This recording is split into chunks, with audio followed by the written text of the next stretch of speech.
today I will teach you the correct use of some nouns. First, the nouns which are always used in plural.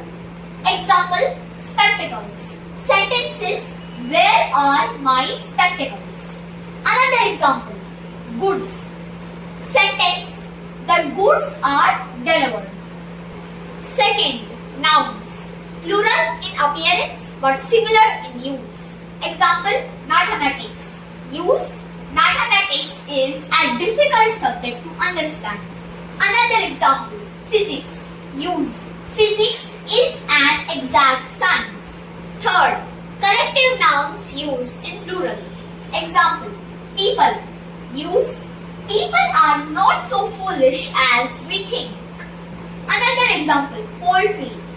Use, whose poultry are these? Fourth, nouns used in singular. Example, hair. His hair has turned white. Another example, luggage. My luggage was left at the waiting room. Fifth, nouns which have the same form in singular and plural. Example, sheep.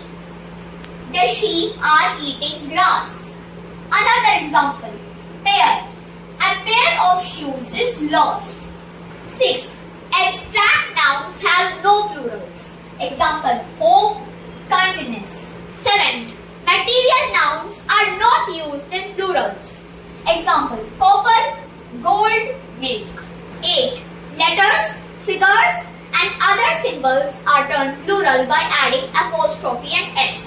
Example, 5 are 25. Another example, there are 2 M's and 2 T's in the word committee. 9. People means a nation and it can be used both as a singular or as a plural. Example, the Tamilians are creative-minded people. Another example, there are different peoples in Asia. 10. Means is used as singular and plural. Example, cinema is a means of entertainment. That's all for this video. Thanks for watching.